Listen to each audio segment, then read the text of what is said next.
O desastre de Chernobyl, em 26 de abril de 1986, teve impacto duradouro no mundo, especialmente na percepção sobre energia nuclear. Embora seja o desastre nuclear mais famoso da história, ainda há muitos segredos e aspectos desse evento desconhecidos pela maioria até hoje. Número 10. Ao pensar na contaminação da usina nuclear de Chernobyl, muitos imaginam poluentes sendo levados pelo ar e pelas nuvens pela Europa. Há outra forma quase invisível de espalhar a contaminação.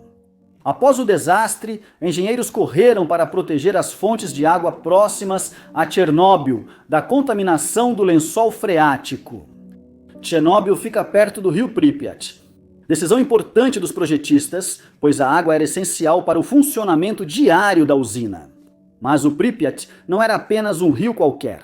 Era um afluente, um rio incrivelmente importante na Ucrânia e na Bielorrússia.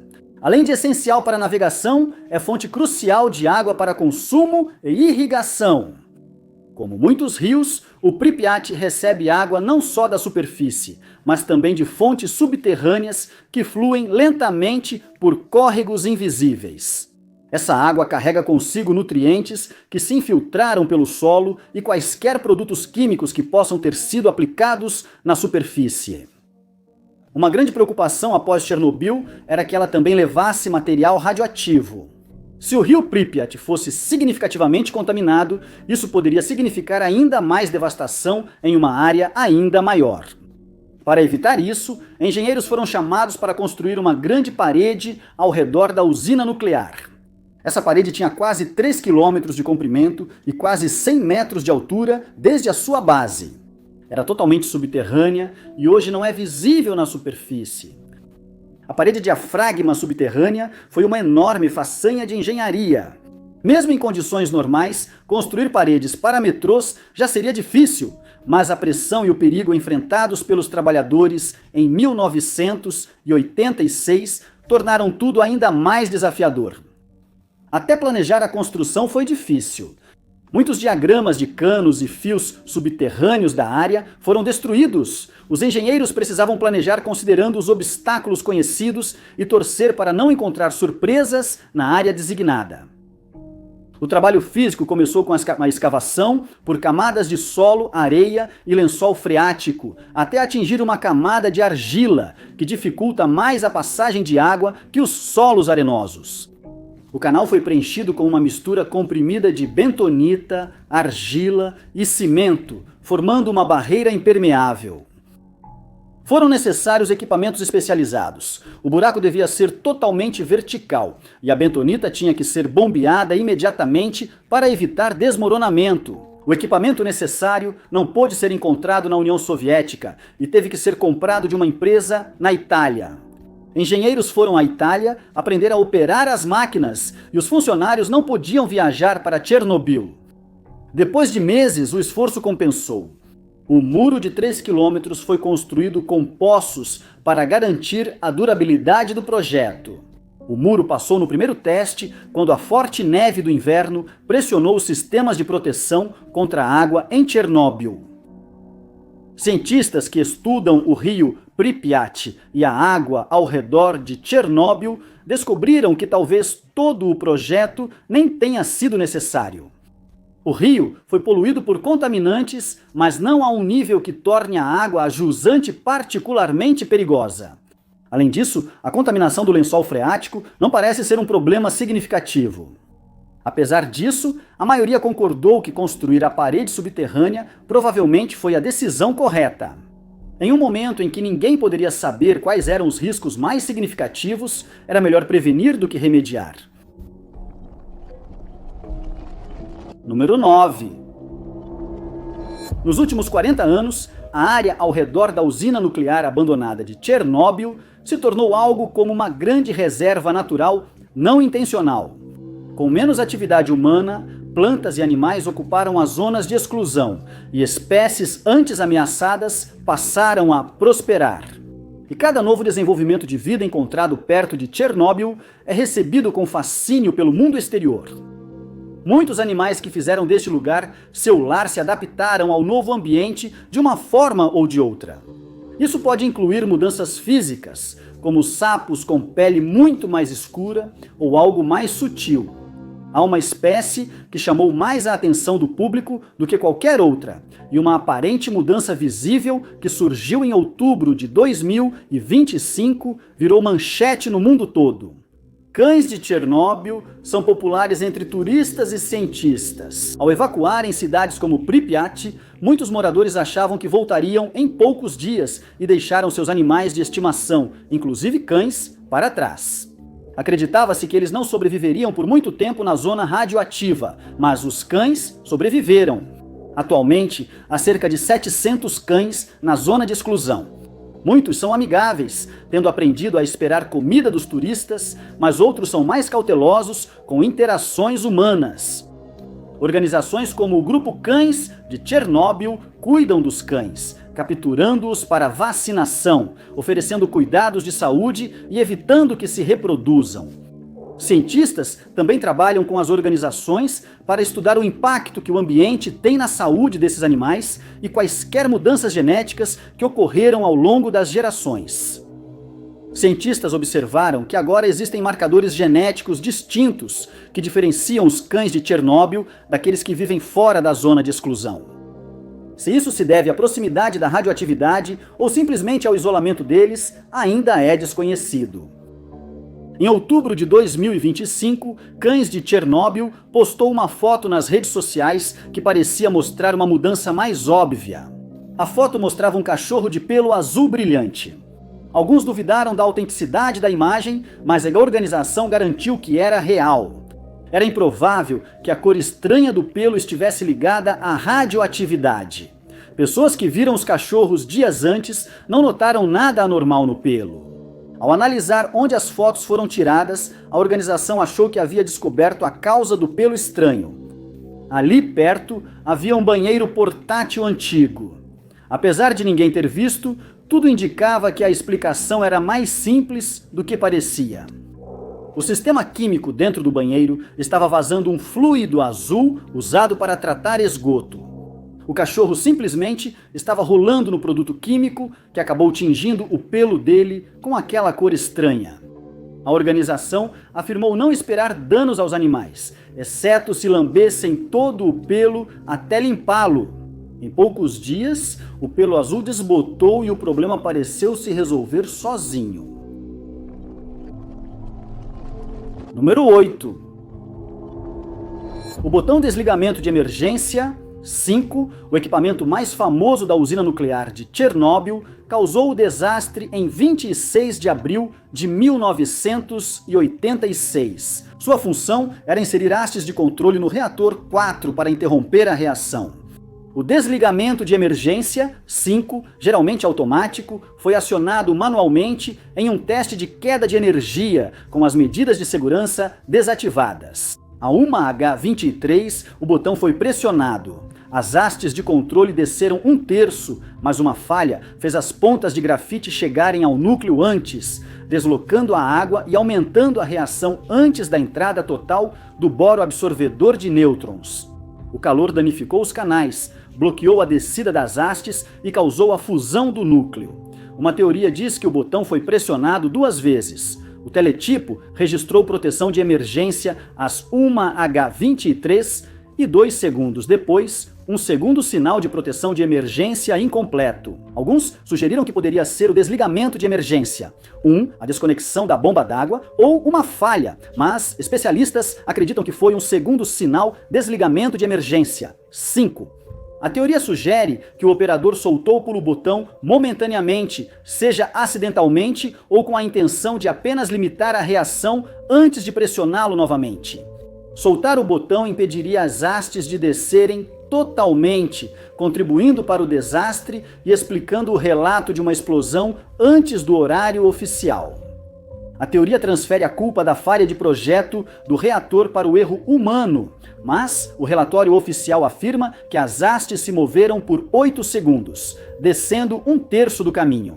Se o botão fosse solto por 2 segundos, as hastes moveriam por 6 segundos e desceriam só um quarto do caminho, indicando falta de pausa. A ambiguidade desse segundo sinal, a falha ou o desligamento da bomba d'água, significa que a verdade provavelmente é desconhecida. Número 7. Ao pensarmos nos liquidadores que arriscaram a vida após o desastre, muitos lembram dos bombeiros enviados ao telhado do reator destruído. Mas outros liquidadores foram enviados para uma parte oposta do local, prevenindo o que eles acreditavam que seria uma catástrofe ainda maior do que o desastre inicial. Toneladas de material foram lançadas sobre o reator nuclear de cima, numa tentativa de sufocar os incêndios de grafite. O material cumpriu seu papel, embora a maioria, na verdade, tenha errado completamente o alvo. Infelizmente, também criou uma camada ao redor do combustível, usado quando endureceu, o que parecia estar aquecendo o material radioativo dentro. Era quase impossível saber o que ocorria naquela camada, e os cientistas que monitoravam temiam o pior. Se ficasse quente demais, poderia potencialmente derreter a base do prédio. Dependendo de quão fundo fosse, o material poderia atingir o lençol freático sob o reator, contaminando a água e criando uma erupção de vapor que causaria ainda mais danos. Pouco podia ser feito para mudar a situação de cima. Isso exigiria romper a carcaça, o que seria extremamente perigoso para a saúde dos trabalhadores e poderia causar mais mal do que bem. Decidiu-se tentar resfriar o núcleo por baixo. Especialistas da empresa Kiev Metrobud, responsável pelo metrô de Kiev, foram trazidos. O metrô era o mais profundo do mundo e ainda está entre os mais profundos hoje. Os engenheiros eram os mais qualificados, mas ainda enfrentariam grandes desafios para fazer o plano funcionar. O plano inicial era criar um túnel horizontal entre a fundação do prédio do reator e o lençol freático. O túnel seria estreito, grosso apenas para as brocas que o escavariam. Nitrogênio líquido seria então bombeado para o espaço sob o reator 4, resfriando o núcleo por baixo. Engenheiros da empresa trabalharam nesse plano até 16 de maio, mas depois os planos mudaram. Cientistas mudaram as estimativas e agora um novo sistema de resfriamento é necessário. Foi necessário construir um túnel mais largo para acomodar as pessoas e escavar uma câmara sob a unidade 4, onde seriam instalados trocadores de calor para resfriar o reator com mais eficiência. Os mineiros trocaram de lugar com os engenheiros da companhia do metrô. Esses mineiros trabalhavam em condições sufocantes e tão quentes que não conseguiam usar respiradores. O túnel era estreito, reduzido pelos equipamentos usados para remover o solo, e os homens estavam sempre sob risco devido à radiação. Em certo momento, ouviu-se o som de uma rachadura acima e parecia que o teto do túnel poderia desabar. Felizmente, isso não aconteceu e a escavação continuou. Menos de um mês após o desastre, o túnel estava completo e o sistema de resfriamento foi instalado. Muitos homens arriscaram a vida para evitar uma catástrofe e sofreram graves problemas de saúde permanentes. Mas mais tarde se descobriria que o esforço heróico talvez nem tivesse sido necessário, pois o núcleo já havia esfriado e, na verdade, não havia risco de ele derreter o piso do reator. Número 6. Segundo a versão oficial, o desastre de Chernobyl iniciou-se com 2 explosões rápidas por volta de 1h24 da manhã. A causa exata dessas explosões ainda é debatida, mas a explicação mais comum é que elas foram causadas por uma erupção de vapor e possivelmente por hidrogênio pressurizado. Segundo alguns dados, ocorreu uma terceira explosão minutos após as 2 primeiras, ainda sem explicação. Uma teoria desacreditada afirma que um terremoto causou o desastre de Chernobyl. Uma estação sísmica não muito longe da usina registrou 2 eventos sísmicos distintos. A teoria sugere que o primeiro foi um terremoto que desencadeou a fusão do reator, o que causou o segundo evento. Embora a maioria dos cientistas acredite que essa análise não seja verdadeira, o fato de terem ocorrido 2 eventos sísmicos é indiscutível. O primeiro é a tradicional explosão a 1h24 da manhã, conhecida por todos. O segundo é bem mais misterioso. A estação sísmica não foi o único local a registrar isso. Operadores da própria usina nuclear também anotaram. Às 1h39, os operadores registraram explosão do reator. Isso foi mais de 15 minutos após a explosão inicial. Pode ser fácil acreditar que eles simplesmente se atrasaram ao fazer suas anotações ou erraram o horário, mas esse não é o caso. O evento anterior já havia sido descrito. A segunda explosão foi definitivamente distinta da primeira. Poucas informações dessa explosão foram registradas além do horário. Nessa fase, muitos equipamentos de registro automático já tinham sido destruídos e o foco principal era o reator destruído. A segunda explosão foi muito mais fraca do que a primeira, e descobrir a causa não era uma prioridade naquele momento. Infelizmente, isso significa que importantes evidências para solucionar o mistério foram perdidas. No entanto, há algumas evidências que podem fornecer uma resposta. Leituras em outras áreas da unidade mostraram aumento seguido de queda repentina na pressão em compartimentos herméticos e no separador de vapor. Essa queda de pressão pode ter sido causada pela própria explosão.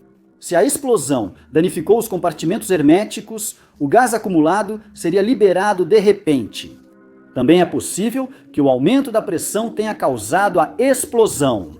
Acredita-se que o desastre inicial tenha causado um aumento na quantidade de hidrogênio que teria sido enviada para esses compartimentos herméticos. Normalmente, isso teria sido bombeado para fora, mas essas bombas não estavam funcionando no momento do desastre. Se o acúmulo desse hidrogênio não tivesse para onde ir, a única opção de liberação seria romper o compartimento, potencialmente causando a explosão. Isso é só uma teoria. Alguns acreditam que uma explosão de hidrogênio causou o segundo evento naquela noite, tornando improvável que tenha sido a causa do terceiro. Exploradores que se aventuraram na unidade 4 relataram danos nas áreas em questão, mas é impossível afirmar com certeza que isso não foi causado pela explosão inicial ou como consequência dos esforços de limpeza. Número 5. Na zona de exclusão de Chernobyl, há alguns dos lugares abandonados mais assustadores e perturbadores do mundo. Aqui, os humanos desapareceram, deixando vestígios de vidas transformadas para sempre. Até 2020, um dos lugares mais assustadores desses era o acampamento de Verão Esmeralda. O acampamento de Verão Esmeralda já foi uma das primeiras paradas em muitos passeios pela zona de exclusão de Chernobyl. Diferente de muitos lugares famosos, ele ficou pouco conhecido, o que o torna mais assustador que locais como a cidade abandonada da Ucrânia. Ele ficava perto da vila de Lviv, no fim do caminho que leva à floresta. Construído em 1970 e 1986, tinha cerca de 100 cabanas. Eles se sentavam perto do rio, no lago de resfriamento, que para as crianças parecia apenas um lago comum. Apesar da usina nuclear próxima, era o mais perto da natureza que muitas crianças iriam experimentar. Por mais de 10 anos, foi acampamento de verão para crianças de Chernobyl 2, cidade fechada de trabalhadores das instalações militares. Aqui as crianças podiam brincar, relaxar e respirar ar puro. As cabanas tinham personagens animados alegres, como Mickey e Minnie Mouse, pintados nelas. Havia também ilustrações de crianças e animais felizes. Além das cabanas, o acampamento também incluía uma biblioteca, salão de festas, estação de barcos, cinema e loja. Do lado de fora, havia uma área de recreação e uma grande torre de água. Como muitas áreas da zona de exclusão, o acampamento de Verão Esmeralda foi abandonado após o desastre, mas ganhou uma nova e perturbadora vida. As cabanas antes cheias de crianças agora serviam aos liquidadores. Os homens e mulheres que arriscaram suas vidas para conter o desastre ficavam nas cabanas durante seu tempo livre. Eles também deixaram o acampamento, que foi totalmente abandonado. Por anos, visitantes iam ao acampamento de verão fotografar pinturas assustadoras e playgrounds abandonados. Equipamentos dos liquidadores eram encontrados nas cabanas, criando uma estranha justaposição entre o antes e o depois do desastre. O acampamento ficou famoso entre fotógrafos interessados em registrar como seria o mundo sem humanos. Infelizmente, isso terminou em 2020. Incêndios florestais na zona de exclusão não eram novidade. A manutenção humana na zona é rara e folhas secas e capim se acumulam, facilitando incêndios. Em 2020, os incêndios florestais foram especialmente devastadores, chegando próximos à usina nuclear. Embora isso não tenha aumentado significativamente o risco de exposição a materiais radioativos, causou danos consideráveis a muitos dos locais mais populares para os turistas visitarem, incluindo o acampamento de verão Esmeralda. Hoje, pouco resta do acampamento, mas ele foi preservado digitalmente por fotos, vídeos e modelos 3D. Número 4. No início de 2022, Chernobyl foi capturada por forças russas durante a invasão da Ucrânia. Por mais de um mês, as tropas invasoras ocuparam a usina nuclear desativada, causando temores de um novo desastre nuclear. Os trabalhadores da usina seguiram atuando sob pressão para manter a estabilidade. Enquanto isso, soldados cavaram trincheiras em solo contaminado, atravessaram a Floresta Vermelha e acenderam fogueiras sem equipamentos de proteção, supostamente adoecendo muitos deles devido à exposição à radiação. Embora não tenha havido combates dentro da zona de exclusão, os soldados russos partiram, levando consigo cerca de 200 soldados ucranianos capturados. Ao voltarem, os cientistas notaram que mais de 100 fontes de radiação ionizante, solo contaminado, computadores e veículos foram danificados ou roubados. Os saques foram intensos, com relatos de rodas de veículos blindados removidas para transportar mais itens roubados. Essa descoberta levantou preocupações sobre o material ser usado em uma bomba suja, mas os cientistas consideraram isso improvável, já que o material era comum e não adequado para armas nucleares tradicionais. Acredita-se que os soldados roubaram os itens como lembrança ou para revender. A contaminação acidental ainda preocupa e os efeitos a longo prazo da invasão em Chernobyl seguem em estudo. Número 3. Apesar do desastre de Chernobyl, a vida seguiu normalmente, com o desfile de 1º de maio e a Corrida Internacional da Paz, marcada para 9 de maio. Essa corrida, chamada de Tour de France do Leste e usada como propaganda na Guerra Fria, começaria em Kiev após ser escolhida como cidade-sede em 1986. Apesar das notícias sobre o derretimento chegarem à Europa Ocidental e ao Bloco Oriental, sua gravidade era frequentemente minimizada. Cancelar as etapas de Kiev era politicamente impossível, pois seria admitir a gravidade do desastre.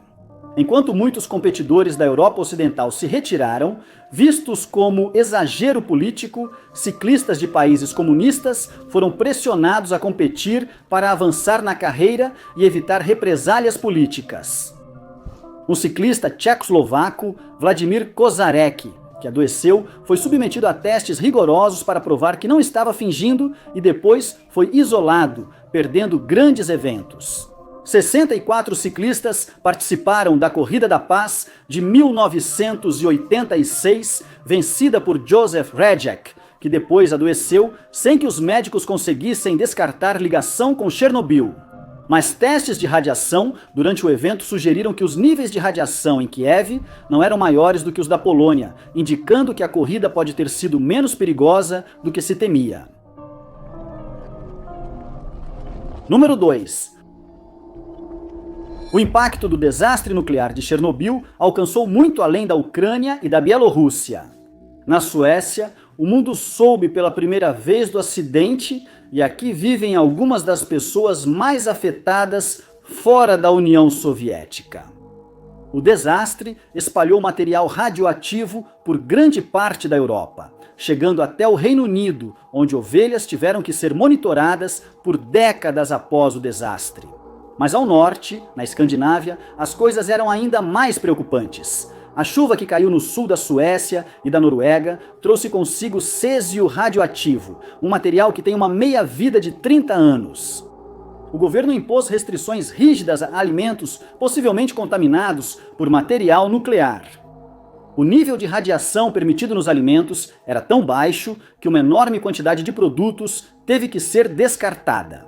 Isso ocorreu mesmo após a venda anterior de alimentos mais radioativos, contaminados por testes de armas soviéticas anos antes. As restrições não afetaram todos igualmente. Os mais impactados foram o povo Sami do Sul. O povo Sami era um grupo indígena da Escandinávia e Finlândia. Eles têm uma cultura única, na qual a criação de renas é extremamente importante. Na Suécia, por exemplo, a criação de renas é uma parte fundamental do que define alguém como Sami. Assim, não criar esse animal era um problema econômico e cultural. Infelizmente, a rena é um animal mais impactado do que a maioria pela queda nuclear. Uma fonte alimentar fundamental para o animal é o líquen, um tipo estranho de organismo que existe como uma colônia de algas ou cianobactérias e fungos.